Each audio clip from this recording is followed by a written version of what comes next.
By the end of the Great War, the human cost meant that nearly every family from around the British Empire had suffered losses. Many of the fallen remained unidentified, resting in war graves far from home. One man's determination to honor these brave men led to the story of the Unknown Warrior.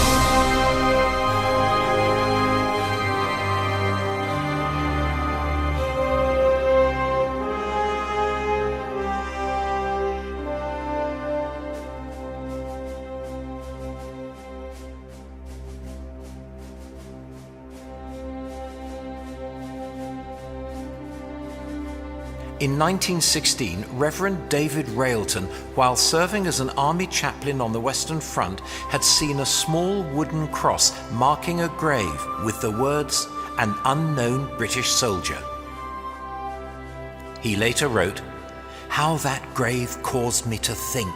I thought and thought, what can I do to ease the pain of father, mother, brother, sister, sweetheart, wife and friend?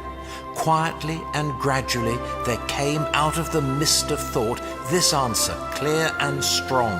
Let this body, this symbol of him, be carried over the sea to his native land." After writing to the Dean of Westminster, Herbert Ryle, in 1920, he proposed that a British soldier known only to God be laid to rest in Westminster Abbey amongst the kings. This was to represent the many thousands that never returned. The proposal was met with enthusiasm, and so began the journey of bringing this unknown warrior back where he belonged, back home.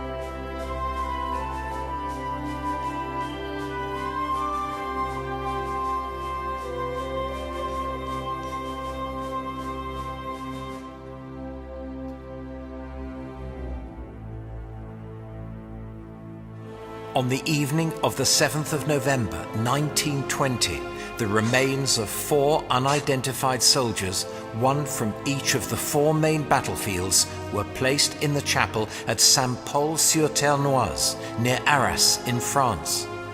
Brigadier Wyatt and Lieutenant Colonel Gell of the Directorate of Graves Registration and Inquiries entered the chapel alone. The 4 coffins were draped in Union flags and indistinguishable from each other. With eyes closed, Brigadier Wyatt rested his hand on one of the coffins. The selection of the unknown warrior was made.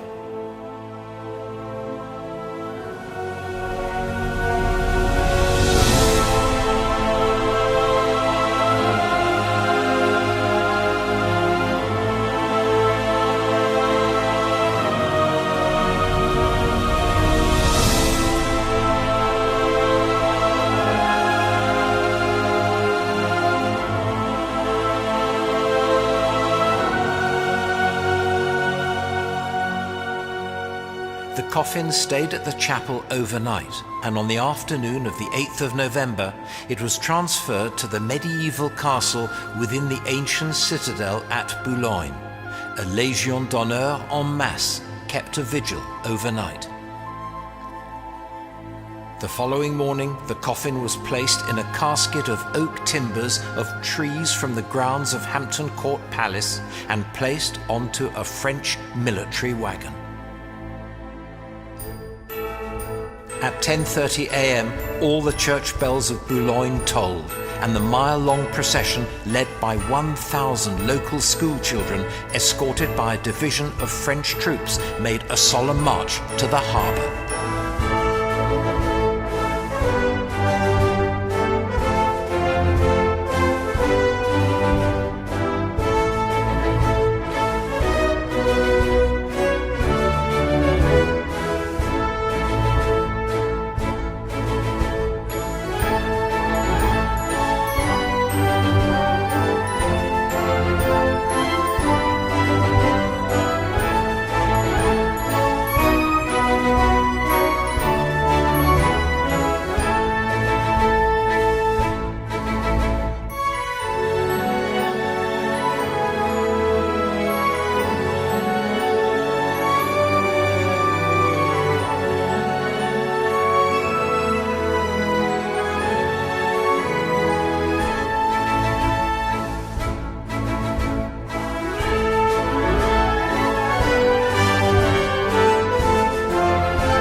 quayside, Marshal Foch saluted the casket before it was carried up the gangway of the British destroyer HMS Verdun. Just before noon, HMS Verdun slipped anchor and, with an escort of 6 battleships from the Atlantic Fleet, crossed the English Channel to Dover.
Precious cargo arrived at Admiralty Pier, Dover, to a 19-gun salute fired from Dover Castle.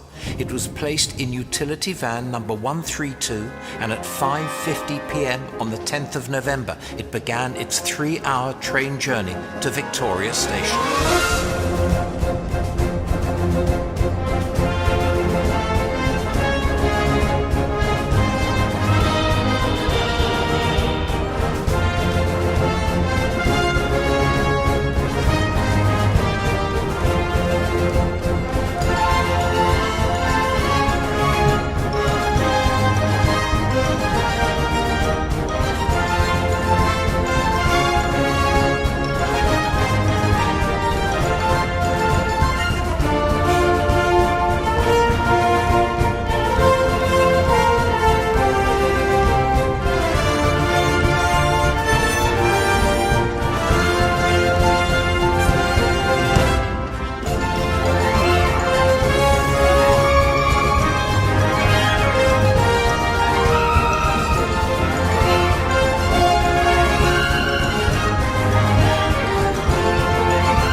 Arriving at Platform 8 at 8:32 p.m.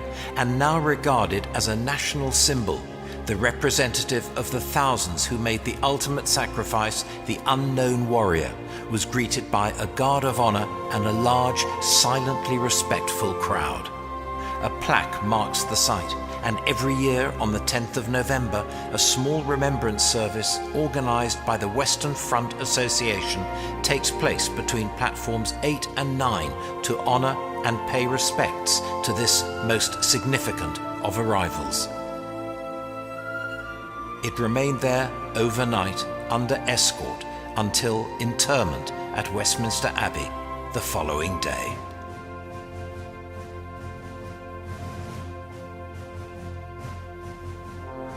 On the morning of the 11th of November, the coffin was placed on a gun carriage drawn by 6 black horses from the Royal Horse Artillery.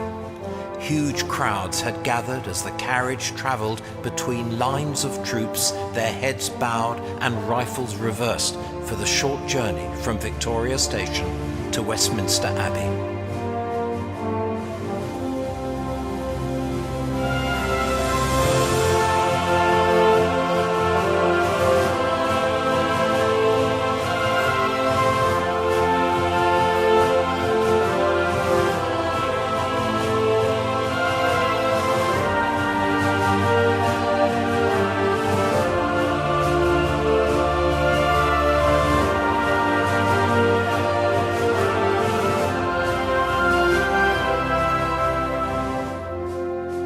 Thousands came to pay their respects, lining the route as the carriage drew past, heading towards the cenotaph, a hugely symbolic national shrine commemorating the 1.1 million British and Empire dead of the First World War and celebrating its centennial year. Representing an empty tomb, it immediately caught the public imagination, becoming a powerful focus for the grief of a nation and to honor the fallen, the glorious dead. Over 1 million people visited in the first week, and as Big Ben chimed 11 o'clock, a 2-minute silence fell throughout the capital, throughout the land, across the empire and on the seas, before the cenotaph was unveiled after the haunting notes of the last post rang out.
After the unveiling, the king placed his wreath of red roses and bay leaves on the coffin.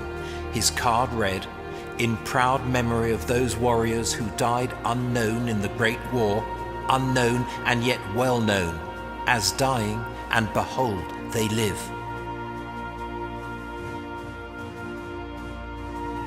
The cortege, comprising the escorting pallbearers and followed by the king, the royal family and ministers of state, continued to Westminster Abbey. Arriving at the north door of the Abbey, it was flanked by a guard of honor of 100 recipients of the nation's highest military honor, the Victoria Cross.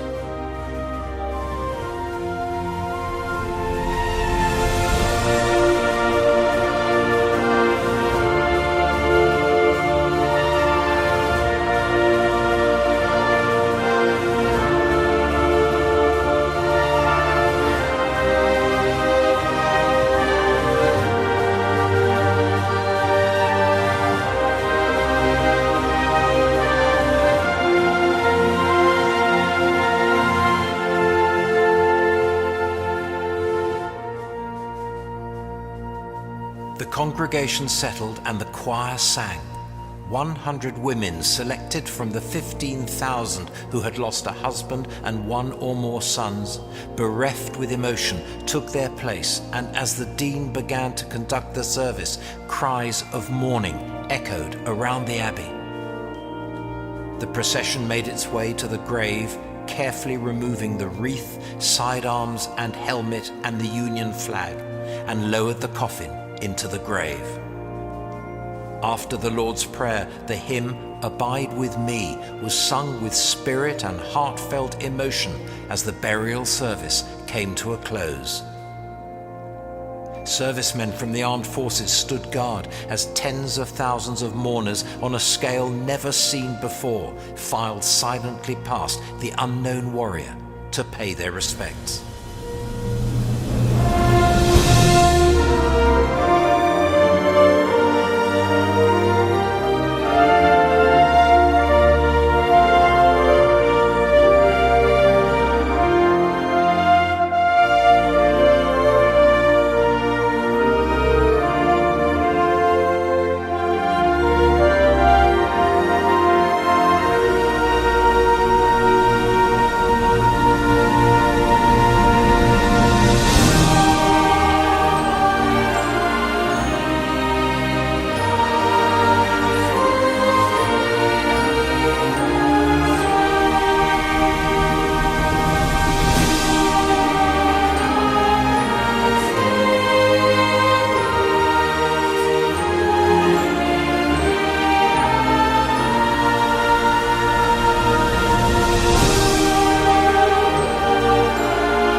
the identity of the unknown warrior will rightly never be known. He represents the son of every mother, the husband of every wife, the brother of every sister killed in the Great War and every war. Those whose loved ones were amongst the unknown know that in this tomb there is resting the body of their beloved, and with it brings the hope and joy of many thousands, knowing that this body, this symbol of him, will always be remembered then, now, and forevermore, as the unknown warrior is finally home.